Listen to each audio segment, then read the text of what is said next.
Jaya Jaya Sri Caitanya Jaya Nityananda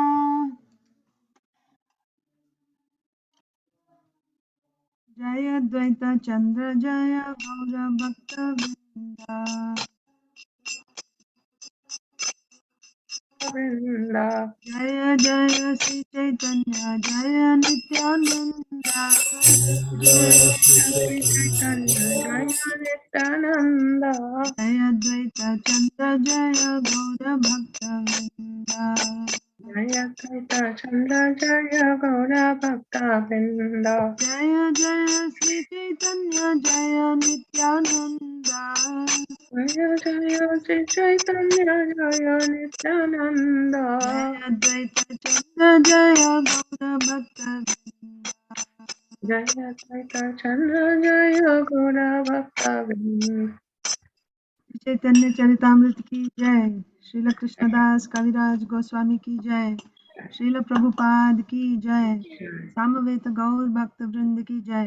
Jai आंशा कल्पतरुभ्यश्च कृपा सिंधुभ्य एव च पतितानां पावनेभ्यो वैष्णवेभ्यो नमो नमः। ओम अज्ञानतिमिरान्धस्य ज्ञानाञ्जनशलाकया चक्षुरुन्मीलितं येन तस्मै श्रीगुरवे नमः।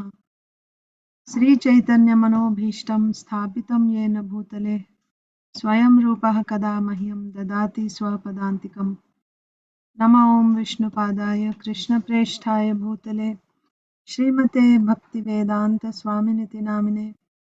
नमस्ते सारस्वते देवे गौरवाणी प्रचारिणे निर्विशेषा शून्यवादी पाश्चात्य देशतारिणे।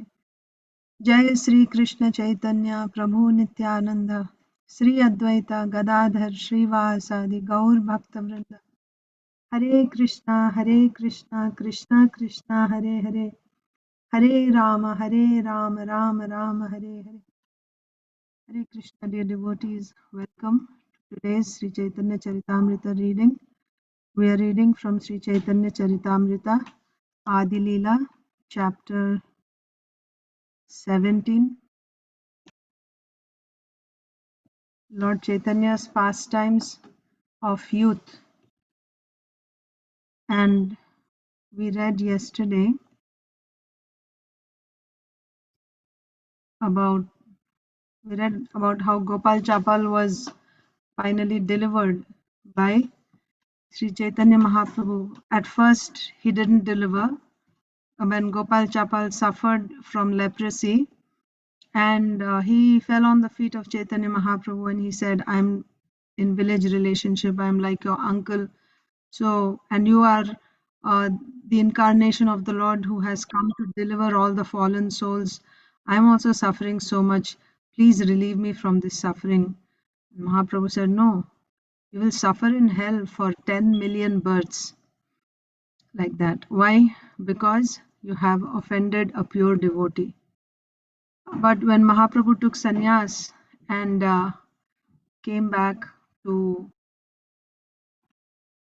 Kulyagram from Jagannath Puri, after taking sannyas, after some time, when he was passing by, when he came to Kulyagram, at that time, once again, this Gopal Chapal went and fell on the feet of Mahaprabhu, begging him for forgiveness, and Mahaprabhu said, he took compassion on this Gopal Chapal, and he said, if you want to be freed from this suffering, you should beg forgiveness from the person that you offended. If he forgives you, only then you will be relieved from this offense. So Gopal Chapal went and begged forgiveness from Srivas Thakur, and Srivas Thakur very mercifully forgave Gopal Chapal, and that's how he was relieved from his suffering. So then, what did we see after that? Let me see.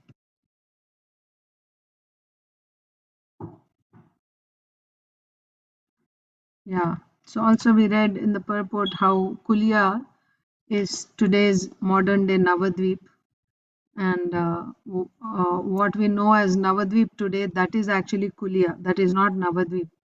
Navadvip is what we know as Mayapur. That is Navadvip, because Navadvip is the birthplace of Chaitanya Mahaprabhu. So Mayapur is Navadvip at the time of Mahaprabhu. But for some merchants, because to make some profit, because if this is the birthplace of Mahaprabhu, it will attract many pilgrims and they can have their businesses nicely.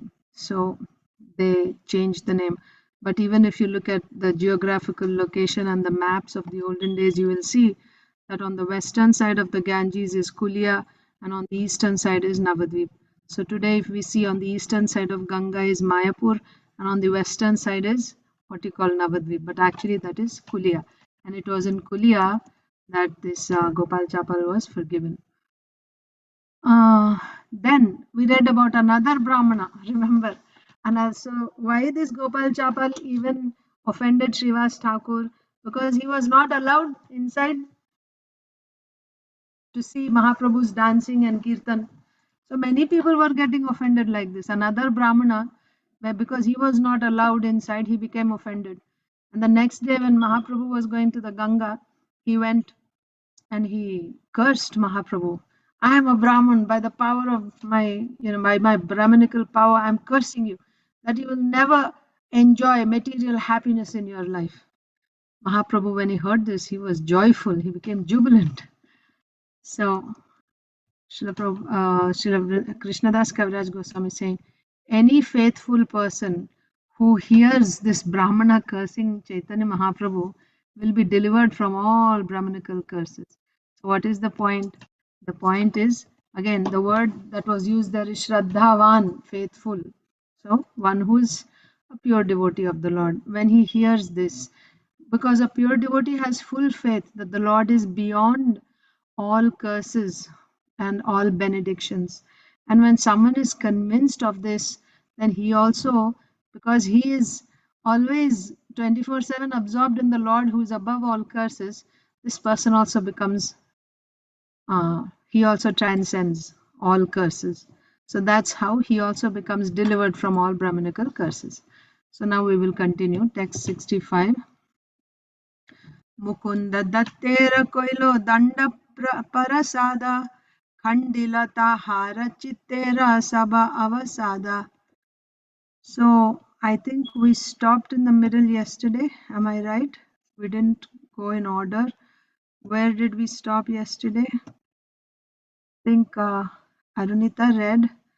Did Prabhuji Nrsimha Prahlad Desha Prabhu also read?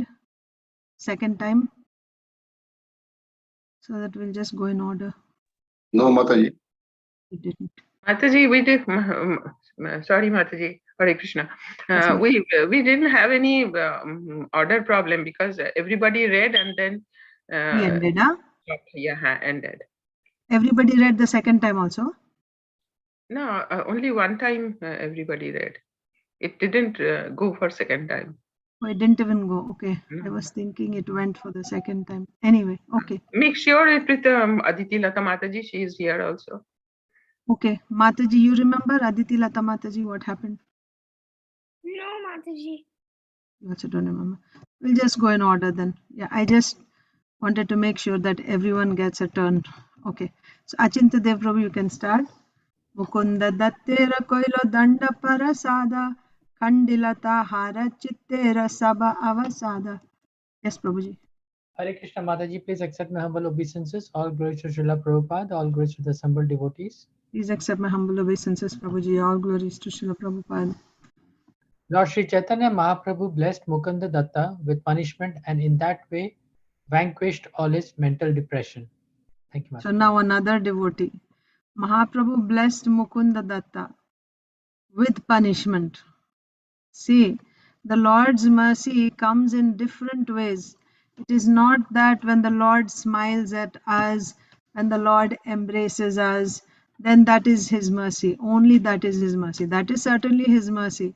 But sometimes when he chastises us, when he punishes us, when he corrects us, when he gives us instruction, and when we say the Lord, the Lord's mercy also comes through his devotees, right?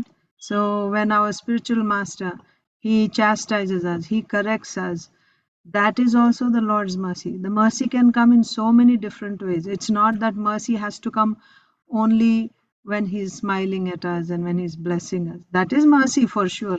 But mercy comes in various different ways, depending on my disease, right? So depending on my disease, the doctor will give me a medicine. Sometimes I get bitter medicine, sometimes sweet medicine, but it is medicine after all. It is meant to cure me. So Mahaprabhu showed his mercy to Mukunda Datta by giving him punishment, and in that way vanquished all his mental depression. So let's read the purport. Arunita or Mataji. Hare Krishna Mataji. Hare Krishna. Mukunda Datta was once forbidden to enter the association of Sri Chaitanya Mahaprabhu because of his mixing with Mayavadi impersonalists. When Lord Chaitanya manifested his Mahaprakash, he called all the devotees one after another and blessed them, while Mukunda Datta stood outside the door. The devotees informed the Lord that Mukunda Datta was waiting outside, but the Lord replied, I shall not soon be pleased with Mukunda Datta, for though he explains devotional service among devotees, he then goes to the Mayavadis to hear from them the Yoga Vasishtha Ramayana, which is full of Mayavadi philosophy. For this I am greatly displeased with him. Hearing the Lord speak in that way, Mukunda Datta, standing outside, was exceedingly glad that the Lord would at some time be pleased with him, although he was not pleased at that moment. But when the Lord understood that Mukunda Datta was going to give up the association of Mayavadis for good, he was pleased, and he at once called to see Mukunda. Thus he delivered him from the association of the Mayavadis and gave him the association of pure devotees. Hare Krishna. So I see two lessons in this pastime. One lesson, why was the Lord not happy with Mukunda Datta? Because he was listening to Ramayan, which is, Ramayan, Mahabharat are translated by different personalities. So those people who are following the Mayavad philosophy, when they translate Ramayana or Mahabharat, they will translate it to mean that Ramayana is actually propounding the Mayavad philosophy. That's how they will write. And Mukunda Datta would listen to the Ramayana, which was written according to Yoga Vasishta principles. So Yoga Vasishta is the Mayavad philosophy. Advaita Acharya was preaching the Yoga Vasishta philosophy in order to anger Chaitanya Mahaprabhu in Shantipur. So Yoga Vasishta philosophy is Mayavad philosophy. So even the Mayavadis and different types of transcendentalists, they also listen to Mahabharata, Ramayana, and even Bhagavatam also. They listen to Bhagavatam. They give classes, and they are very, sometimes very nectarian to hear. Like the pastimes, they will tell the pastimes which, with such, in an enchanting way.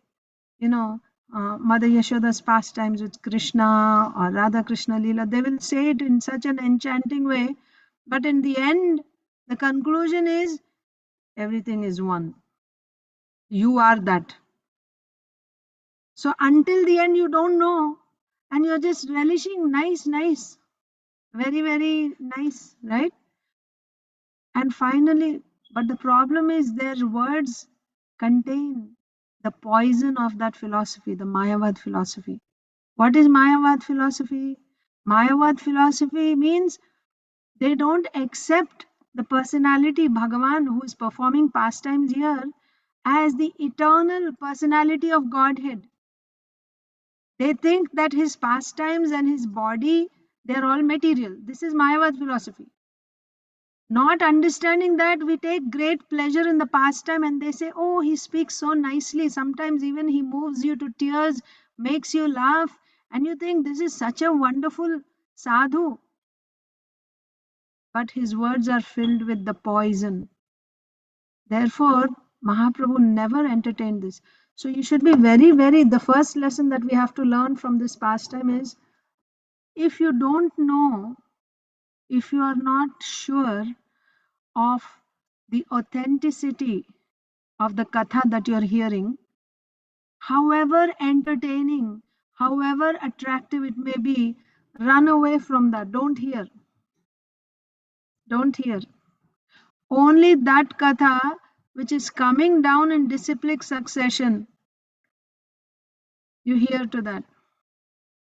And for you, because for you to be able to judge whether somebody is right or wrong, first of all, you should know what is the Vaishnav Siddhanta, what is the right conclusion. You should have that knowledge. Then you will be able to decide when you hear someone whether this person is bona fide or not. If you yourself are not sure about the Siddhanta, then you will think whatever you hear, it's like, when you go to shop for pearls, Jagannath Puri, if you have been on the seashore, they sell pearls. Now, if you don't know what is a real pearl, they will just come and show you something, some beads, and they say this is pearl, and they will sell you at, it looks like seemingly a cheap price, and you'll think this is a good deal and you'll just buy it. But you're not getting the real thing. Why you're not getting the real thing? Because you don't know what is the real thing. Therefore, it is important to understand what is the real Siddhanta. Then when you see the fake, you'll be able to discriminate, isn't it? So to be sure that you're getting the real thing, what should you accept? Only accept that which is coming strictly in the disciplic succession. Any information that you're getting, the source should be strictly coming in the disciplic succession from the Shastra. You take it from the Shastra that is coming in disciplic succession. Don't take any information from outside of Shastra which is not coming from disciplic succession. If you want to be 100%, confident. So this is Ramayan. You may say Ramayan, Lord Ram's pastime, so nice. What's wrong? Mahaprabhu was so angry, he wouldn't even look at Mukunda Datta. But when he was with devotees, he's the same Mukunda. When he sings, Mahaprabhu goes into ecstasy. He's the same Mukunda. When he was singing, Ishwar Puri was inside. He went into ecstasy in Advaita Acharya's home. Those of you who have listened to Chaitanya Bhagavat readings on Saturdays, Ishwar Puri came and he was dressed like a, like a beggar, actually, like a very poor torn clothes. Nobody could recognize that he's actually a Mahabhagavat Vaishnava. And in a very humble way, he's sitting in one corner in Advaita Acharya's, temple where he's worshipping. Advaita Acharya could see, because he's a pure devotee himself, he could see.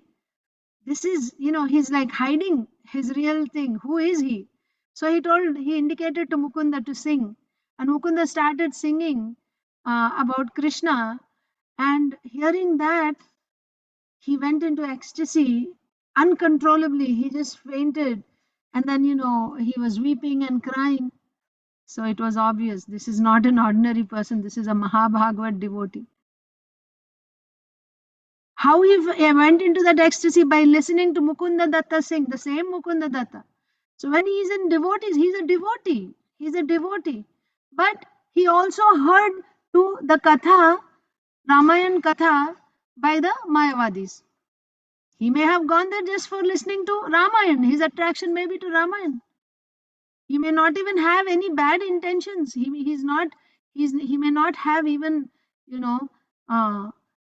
this cheating propensity that, like the hypocrisy, like while I'm here, I'll be like them while I'm there. No, it could have been a very innocent thing, right? Not knowing. But that is bad. That is bad. Mahaprabhu didn't accept that. Of course, Mahaprabhu teaches us lessons through his devotees. He puts his devotees in situations and through that he teaches us a lesson. So this is the lesson. Nowadays, I hear from my daughter, because she does a lot of research on Mahabharata written by various personalities and all that. So she tells me there's a lot of, Mahabharata versions written by, outright, like they just change all the facts in that. They put so many concoctions. And the people in general, they don't know which is bona fide, which is not. They think, oh, this is Mahabharata, and they listen. What to speak of people in general, even devotees' kids? They think, being very naive, they think, oh, this is after all Mahabharata. This is related to Krishna. Let's turn it on for my kids. But you don't know what's going on into the heads, into the consciousness of your kids. All the poison of that concoction of that Mayavad philosophy is entering into their consciousness. Don't just read any Mahabharata or any, watch any Mahabharata or Krishna movies. Don't. Because the person who made that, who wrote that, what is his consciousness? Is he a pure devotee of the Lord? So it's very, very dangerous. Mahaprabhu says, Mayavadi bhashya shunile hoy sarvanash. You are doomed if you hear the Mayavad philosophy. So that is the lesson Lord Chaitanya Mahaprabhu is teaching here. So he's in Mahaprakash Leela, he's calling one by one devotees, revealing their identities in the spiritual world, blessing them, benedicting them. But he's not calling Mukunda. And devotees are thinking, why the Lord is not calling Mukunda? The Lord said, I will never call him, I will never deliver him. Because he's a hypocrite. He goes and listens, he associates with the Mayavadis. In what way? He's listening to the Ramayana by the Mayavadis. That's how strict Mahaprabhu is. So anyway, but that was the Lord's punishment. So he said, I won't see. But what was Mukunda Datta's mood? Will he ever be pleased with me? Now, for the time being, he's displeased with me. But will he ever be pleased with me? After 10 million births. Oh, at some point, never mind, even after 10 million births, at some point he will see me. That gave him so much hope and he was ecstatic. Bhavagrahi Janardana. Krishna understands the mood of the devotee. So, Chaitanya Mahaprabhu said, forget 10 million births, call him now. So he forgave Mukunda like that. Yes, Kalpesh Prabhu? Yeah, a couple of things. Since you brought up about the Ramayana, and one time I was being questioned about the Ramayana. Right now, in the current affair, also there is a controversy going on for Adipurush movie, and there are 300 versions of Ramayana, which, to my knowledge, I know in the current times. But anyways, my question was more towards like, for my understanding, like Lord Ram is incarnation, right, of Vishnu only. So, but I don't know the reference, like how, like is it based on, because I was just checking today, like trying to have the list of incarnation for my notes, and I came up with several different avtaras, and I was also cross-examined, and then there was a one opponent verse also I came across, which I will share shortly. But there are Leela avatars, Guna avatars, Yuga avatars, Manvantaras avatars, Shakti avatars, all those, that flow chart. And I was trying to look for Lord Ram in that. Can you, like, how it was known Leela Avatar. that? So there are 24 and 25 will be Kalki, right? So Raghavendra is, how do we, like? Yeah, he is actually an incarnation of Prahlad Maharaj, they say. Oh, Raghavendra Swami. He's from Madhva Sampradaya. Yeah. Okay, because somebody challenged me that about that I didn't had the answer at that time, and I let it go. Okay, so Raghavendra is, it's Lord Ram. That is how our Prahlad Maharaj. Oh, Raghavendra Swami is Prahlad Maharaj. the Swami is You are Prahlad. talking about the sannyasi, the guru in Madhva Sampradaya, Raghavendra Swami. Mantralaya in South India, there's a place called Mantralaya where his samadhi is there. Or you're talking about Lord Ram, who's known as, Raghuvamshi, someone who's coming from Raghava. Raghava means Lord Ramchandra. That's the name. Because his ancestor is Raghu. He's the descendant of the ancestor Raghu, therefore he's called Raghava, Lord Ramchandra. So from Srimad Bhagavatam, like where it is referenced, this Lord Ram incarnation is Vishnu. Ninth canto. and it is part of the 24 incarnations. Yes. I mean, you can see in the first canto, 3rd chapter, in the list of incarnations, you will find Lord Ramchandra also. Okay. All right. And sometime in the incarnation, like people do not accept Sri Krishna as a supreme personality of Godhead, and also sometime that they question me that, oh, Srimad Bhagavatam, Bhagavad Gita cannot be only source for knowing the incarnation, because then they reference this Srimad Bhagavatam 10th canto 51 adhyaya and 37 shloka number, where it says, after many lifetime, I'm reading Prabhupada's translation, after many lifetimes someone might count the dust particle on the earth, but no one can ever finish counting my qualities, activities, and name and births. So somebody uses that this verse is being explained by, I mean, told by one of the avatar, which is Ved Vyas. Ved Vyas himself is one of the avatar of Leela avatars 24, and since avatar is telling that nobody can finish my counting of my qualities, activities, and name and birth. Therefore, people can justify that the incarnation, and they consider that, even that they challenge the qualities. That how can you say that Sri Krishna has 64 qualities? Because that is not way. Because no, using this. So they are challenging the authority of Bhagavad Gita and Srimad Bhagavatam. Right? Yes, they are using Srimad Bhagavad Gita and Bhagavatam as a shlokas, and they are saying that Ved Vyas is only telling, as an avatar in this case, that my qualities, activities, and name and births cannot be known, but you can count the dust particles. That is what this Cannot shloka. be known means you cannot find the limit of all the qualities. Just like you take this, okay, let's take this phone. This phone, if you study carefully, you can find out what is there inside, what are all the things that are there. You can find out any material thing. You take the glasses, you can find out what is it made up of, inside, outside, everything. Can you understand the Supreme Lord like that? You cannot. That is the point. It doesn't mean that nobody cannot know anything about him. The example there is that you cannot even count the number of dust particles, sand particles. But even if somebody were able to count all the sand particles on the earth, still, even if he is qualified to count all the sand particles, still he will not be able to count all the qualities of the Supreme Lord. That is the point. That means your material intelligence is so tiny and the Lord is so great. How you will find the limit of his qualities? That is the meaning of that verse. So, what was the point?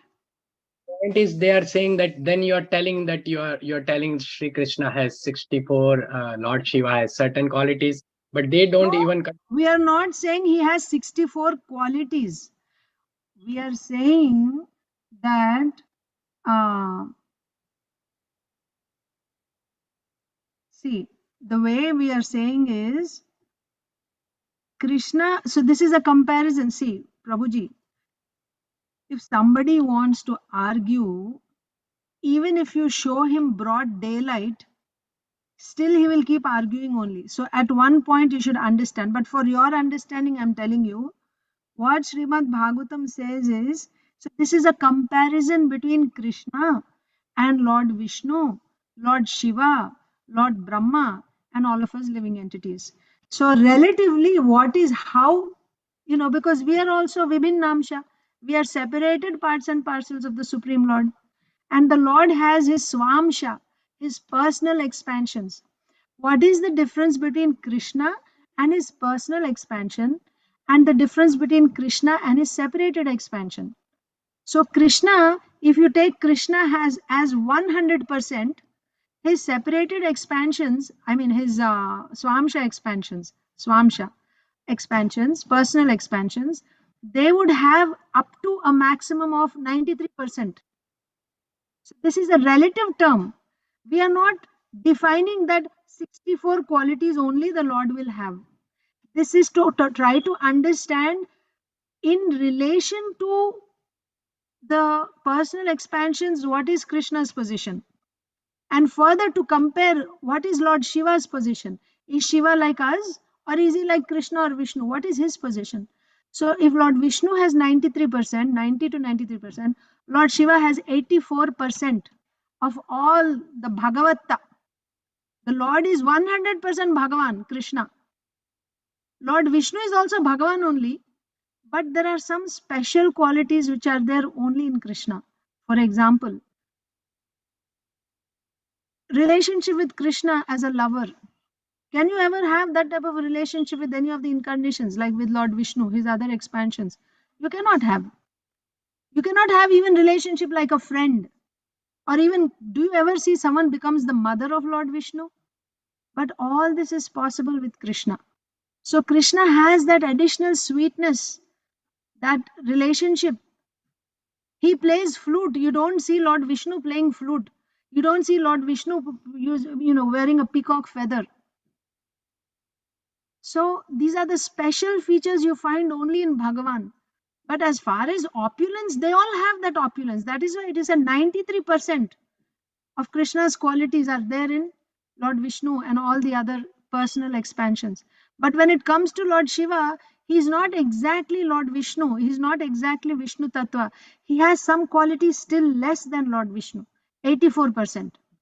But at the same time, he is not like us also. He is still on the level of Ishvara, controller. But he is less than Lord Vishnu. In what way? He has 84%. And then when you come to Lord Brahma, yes, he's a living entity, but he's a perfect living entity. So if we were to become the best possible to our capacity, if we were to become number one, right, then we can maximum come to the level of Lord Brahma, who has 78%. That's the highest we can come to. Beyond that, now what is our quality now? We are also living entities. We don't have 78% now.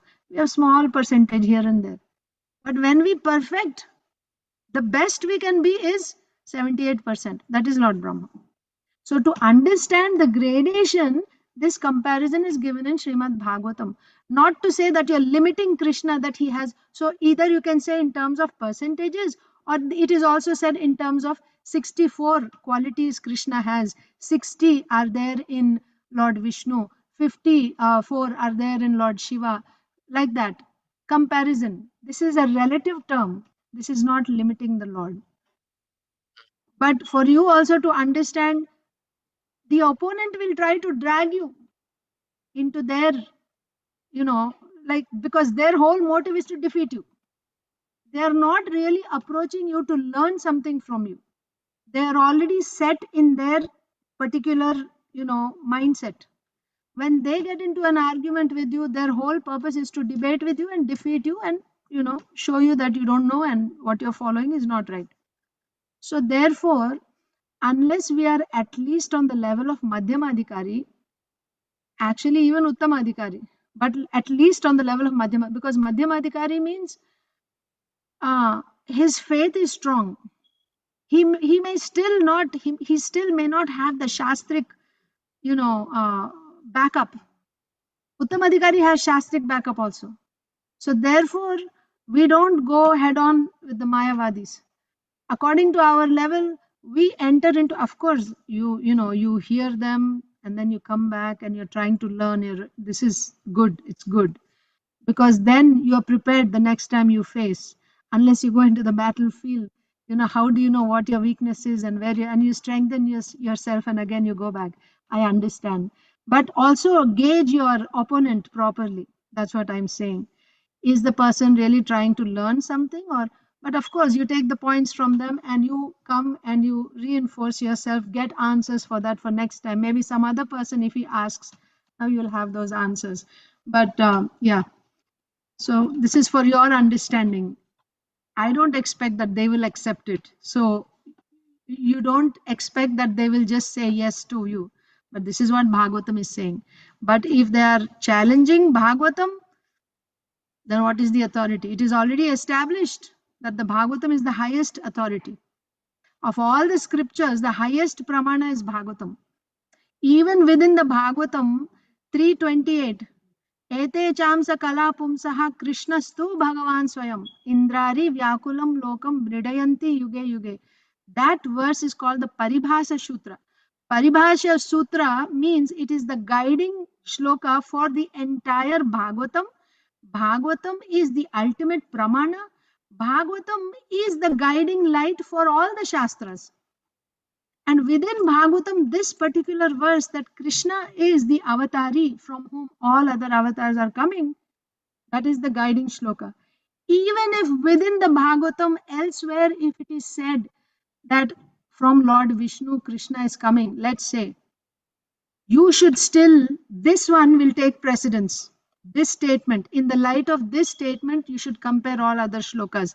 If there is any clash, you should discount the other one and stick with the Paribhasha Sutra. That is the significance of Paribhasha Sutra. So here the Paribhasha Sutra is Krishna is the original and all others are his expansions. So that is final, that is the ultimate. That's the king. That statement is the king. That and all others are subordinate. So when the king says something, that is final. So that's our conviction. That's what the acharyas have actually established already. That's there in Tattva Sandarbha. Okay, Prabhuji, I think we should read some Chaitanya Charitamrita also now. Thank you. Yes. So, Arunita read, I was explaining to you about this, why Mahaprabhu, he wanted to teach this lesson about Mukunda Datta's listening to Mayavad philosophy. But of course, immediately Mahaprabhu gave his mercy, seeing the heart, the simple heart of Mukunda Datta. He was willing to wait for millions of lifetimes. Even immediately, if he's not getting the mercy, he's still completely dedicated. And here Srila Prabhupada is saying, when Mahaprabhu understood that Mukunda Datta was going to give up the association of Mayavadis for good, he's never going to go because Mahaprabhu is not pleased. I'm not going to go there. So Mahaprabhu immediately gave his mercy. Acharya Gosai re Prabhu kore Guru Bhakti tahate Acharya bodo hoye dukkhamati. Mataji. Hare Krishna Mataji, please accept my humble obeisances. All glories to Srila Prabhupada. Please accept my humble obeisances, Mataji. All glories to Srila Prabhupada. Lord Chaitanya respected Advaita Acharya as his spiritual master, but Advaita Acharya Prabhu was greatly aggrieved by such behavior. Hare Yes, Krishna. so Hare Krishna. We saw this pastime in Chaitanya Bhagavat. So Mahaprabhu would always go to Advaita Acharya. Advaita Acharya is the god brother of Chaitanya Mahaprabhu's guru. Anyway, now he's not, well, yeah, he already met Ishwarapuri and that's when he revealed his mood as a devotee, right? So Sankirtan has started means Mahaprabhu already took initiation from Ishwarapuri. Ishwarapuri is the disciple of Madhavendra Puri. Advaita Acharya is also the disciple of Madhavendra Puri. Then according to that relationship, Advaita Acharya is the god brother of Mahaprabhu's guru. That means he's as good as his guru. So whenever Mahaprabhu would see Advaita Acharya, he would bow down and offer pranams like a guru. And Advaita Acharya's mood is, I am a servant of Lord Krishna and he is Lord Krishna, the Supreme Personality of Godhead. And he wanted Mahaprabhu to treat him like his servant, like the Lord, takes the liberty to, how would he treat the servant? Go do this, do that, like that. But the Lord would always be very, very respectful in front of Advaita Acharya. And he wanted the Lord to, like beat him up or something like that. So it was not tolerable at all to Advaita Acharya. He was greatly aggrieved by the Lord's respecting him. Bhangi kori jnana marga korila vyakhyan krodha veshe prabhutare koila avagyana. Yes, Narsimha Praladeshwar Prabhu. Hare Krishna Mataji, Dandavat Pranam, all glories to Srila Prabhupada. Dandavat Pranam Prabhuji, all glories to Srila Prabhupada. Translation. Thus he whimsically began to explain the path of philosophical speculation, and the Lord in his anger seemingly disrespected him. Hare Yeah. Krishna. Hare Krishna. So the Lord, yeah, the whole pastime is there in Chaitanya Bhagavat. So Mahaprabhu went there. He knew the desire of Advaita Acharya that he wants to be chastised. So Advaita Acharya is speaking this Mayavad philosophy. Mahaprabhu arrives there along with Nityananda Prabhu, and then he beats him up.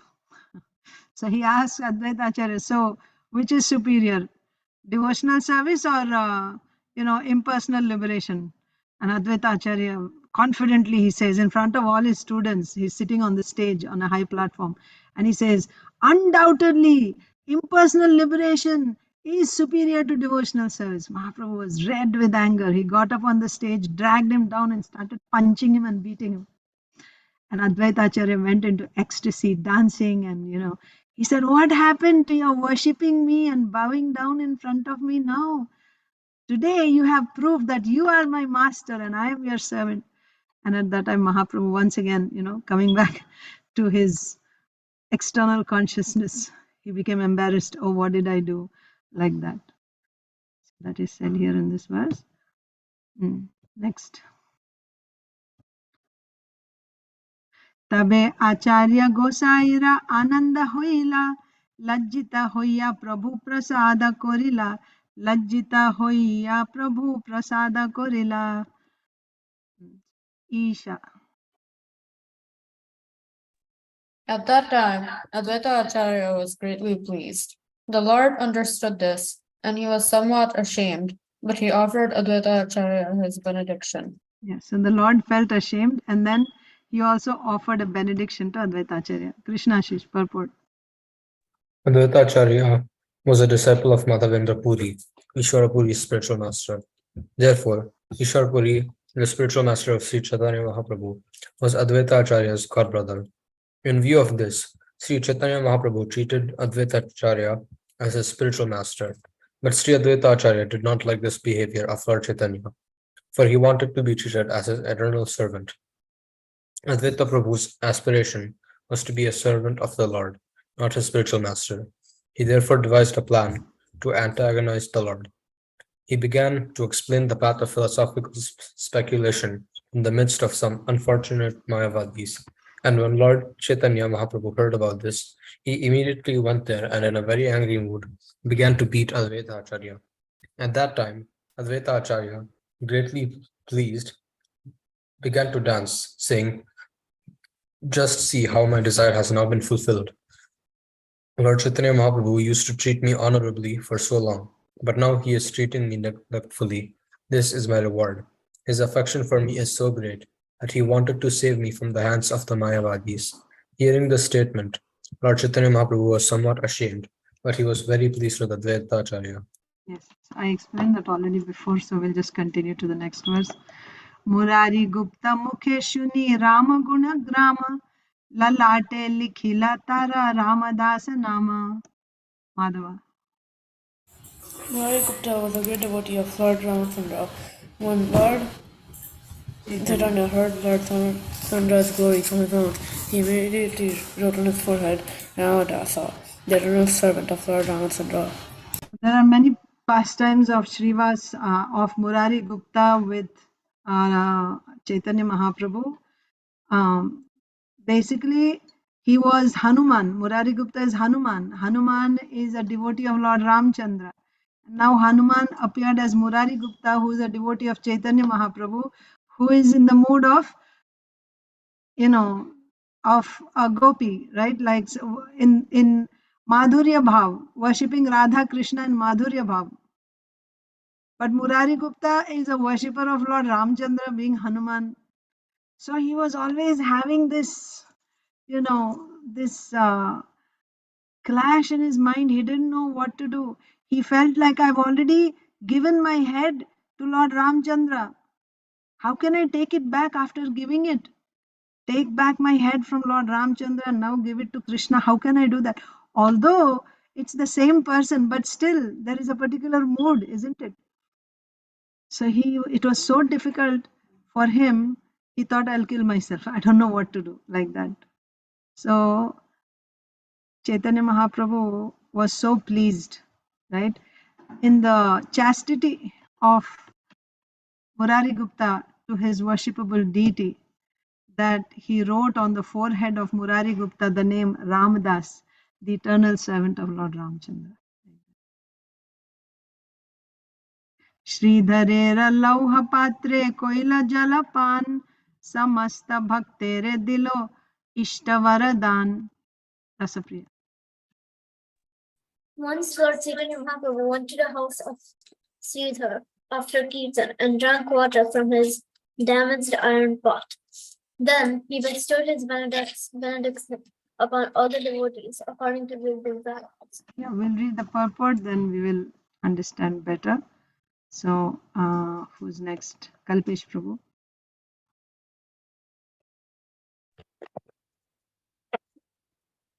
After the mass Nagara Sankirtan in protest against the magistrate Chand Kazi, the Kazi was converted to a devotee. Then Sri Chaitanya Mahaprabhu returned with his Sankirtan party to the house of Sridhara, and Chand Kazi followed him. All the devotees rested there for some time and drank water from Sridhar's damaged iron pot. The Lord accepted the water because the pot belonged to a devotee. Chand Kazi then returned home. The place where they rested is still situated on the northeastern side of Mayapur, and it is known as Kirtana Vishrama Sthan, the resting place of the Kirtan party. Hare Krishna. Hare Krishna. So, last Saturday we started this Nagar Sankirtan, the first civil disobedience movement led by Sri Chaitanya Mahaprabhu. So we only went halfway. Actually, we didn't even, I don't know if we even read halfway. No, we didn't come to halfway. But it's a big chapter, the Sankirtan, Nagar Sankirtan of Chaitanya Mahaprabhu. So this is a procession of millions of people with torches in their hands headed towards Chand Kazi, going through all the various villages of Nadia district, right?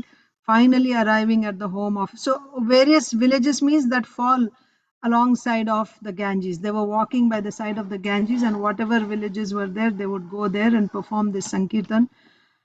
And finally, they arrived at Chand Kazi's home, and there in Chand Kazi's home, there was a dialogue between Chand Kazi and Chaitanya Mahaprabhu, and Chand Kazi became a devotee. And after this, then they all went to Sridhar's home. So Sridhar's home is where Rajapur is today, Lord Jagannath, right? So that is the Kirtan Vishram Sthan, after Kirtan where the Lord rested. So there, after Kirtan, everyone was tired, the whole Nagar Sankirtan. So the Lord, so this Sridhar had an iron pot, all dented, and His Holiness Radhanath Maharaj explains about that iron pot, that it was so dented and it looked so pathetic that even the most desperate thief would not even dream of stealing that pot. And that one little lota, right, pot, was used for everything, because Sridhar was so poverty stricken materially that was his lota to go to the bathroom and to the toilet, and that was what he would use to bathe. That's what he used to drink, everything. That only that one pot was there. And that pot from which he drank water, he was kept outside his hut. And Mahaprabhu, after doing Kirtan, he came there and he saw that little bowl pot, and he took that and he drank the water, Sridhar's water, from that pot. Why he drank from that? Because it belonged to that devotee, such a devotee. Therefore, the Lord was drinking it. So that's the pastime there that we read just now. So once Lord Chaitanya Mahaprabhu went to the house of Sridhar after Kirtan and drank water from his damaged iron pot, then he bestowed his benediction upon all the devotees according to their desires. Then last, Nilambari Mataji. Haridasa Thakurere Korila Prasad Acharya Sthane Matara Khandaila Aparad. Neelambari Mataji. Oh, Mataji is not here. Oh, you're there. Yes, Mataji. After this incident, the Lord blessed Haridas Thakur and vanquished the offense of his mother at the house of Advaita Acharya. Hare Can you Krishna. read the purport also? Okay. On the Mahaprakash day, Lord Chaitanya Mahaprabhu embraced Haridas Thakur and informed him that he was none other than an incarnation of Prahlad Maharaj. When Vishwarup took sannyas, Shachimata thought that Advaita Acharya had persuaded him to do so. Therefore, she accused Advaita Acharya of this, which was an offense at his lotus feet. Later, Lord Chaitanya induced his mother to take the dust of Advaita Acharya's lotus feet, and thus her Vaishnava aparad was nullified. Yes. Hare Krishna Mataji. Hare Krishna Mataji. So this Pranam Mataji. Jai Srila Prabhupada. So we read about this pastime also 2 weeks ago in Chaitanya Bhagavat, how Mahaprabhu nullified Sachimata's offense at Advaita Acharya's feet. Actually, it was not really an offense. It was just the anguish of a mother. When Vishwarup took sannyas, he was always with Advaita Acharya. So she felt that Vishwarup took sannyas being influenced by Advaita Acharya. So she was upset, but she didn't say anything. But when Chaitanya Mahaprabhu took sannyas, then she felt, oh, or not even took sannyas. Now Chaitanya Mahaprabhu was associating with, he didn't take sannyas yet. He's associating with Advaita Acharya. He's going to his house, or together they're doing kirtan. Then she thought, my God, he's going, and Mahaprabhu became so involved with the Vaishnavas that he was not paying attention to his wife at home. So Sachimata became very much concerned. One son, Advaita Acharya took away my one son. Now I have only this one son left and he's going to take him away also. This is not Dvaita, Advaita. He is Dvaita Maya. Like that, she said once to somebody. Out of her concern for him. But Mahaprabhu took that as an offense. So anyway, he instructed that when she takes the dust of Advaita Acharya, only then her offense will be nullified. So she actually got the offense of Advaita Acharya. So anyway, we won't discuss the whole pastime here. And then Lord Chaitanya Mahaprabhu embraced Haridas Thakur and informed him that he was Prahlad Maharaj. He was Prahlad Maharaj. So this verse is saying after this incident, which incident? Mahaprabhu drinking water from Sridhar's pot. After that incident, the Lord blessed Haridas Thakur and vanquished his mother's offense. Like that. Yes, so we can stop reading here. Mataji, Haridas Thakur is Lord Brahma, no? And Prahlad Maharaj. Oh, both lost. Yes. Okay, so we will end. Hare Krishna. Thank you. Mataji, Achintya Prabhu wants to ask something. Yes, Mataji. Mataji, we've been talking about cleanliness in the morning, right? Talking about cleanliness. Yes. And here, the drinking of the use of the same pot for all the activities. That is Chaitanya. No, Sridhar. Yeah. So can we take it as it is a material what processes we use, but if it is a complete devotion, is what matters? Time, place, and circumstance. Sridhar was so poverty stricken, he didn't even have, he had only one set of clothes which was full of holes in the cloth, and he didn't even have a needle and thread to sew it together. He was so poverty stricken, and he had just one pot. It's not that if he had more facility, he would have maintained the standard, but there even existence is a problem. So and do we that, consider him as Uttam Adhikari? Of course, no doubt. Yeah. So, Uttam Adhikari. And we had also mentioned that Uttam Adhikaris do not need to follow rules. Yes, Prabhuji, that is there. Uttam Adhikaris do not need to follow rules, but willingly they don't break rules. Yeah.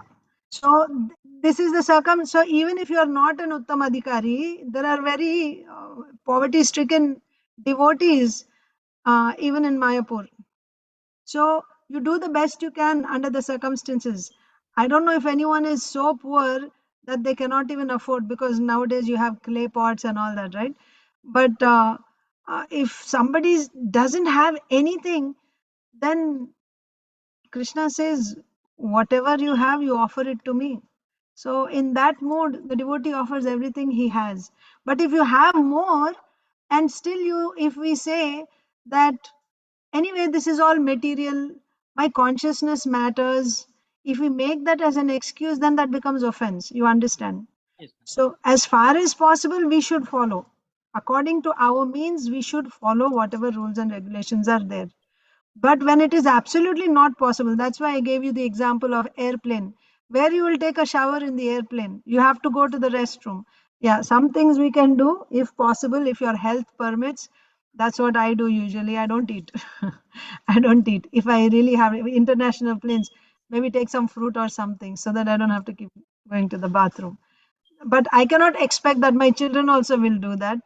So then if they have to go, what to do? They have to go. So then under those circumstances where it is not possible, then you can be, you chant the mantra like that.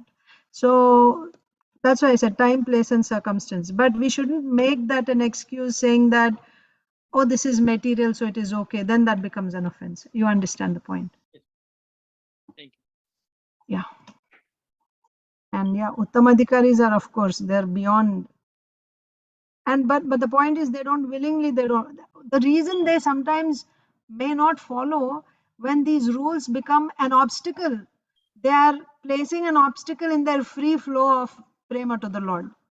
Then they don't care for these rules, because they are only concerned about the Lord's pleasure, whatever gives the Lord pleasure. This recently, Pandharpur festival happened. So this word Pandharpur, the word Pandharpur came from, there was a devotee long before Tukaramji. His name is Pundarik, and he was serving his parents. And Krishna came because he would sing with such love bhajans of Krishna. So he's massaging his old father's feet and he's singing, Krishna's glories. And Krishna appeared there, Vittalji. He appeared there because this devotee is calling for Krishna. And then Krishna said, I'm here, come. And he said, oh, my father is still, he didn't fall asleep, or he's, I'm in service. So I cannot come right now. You please wait on that stone there.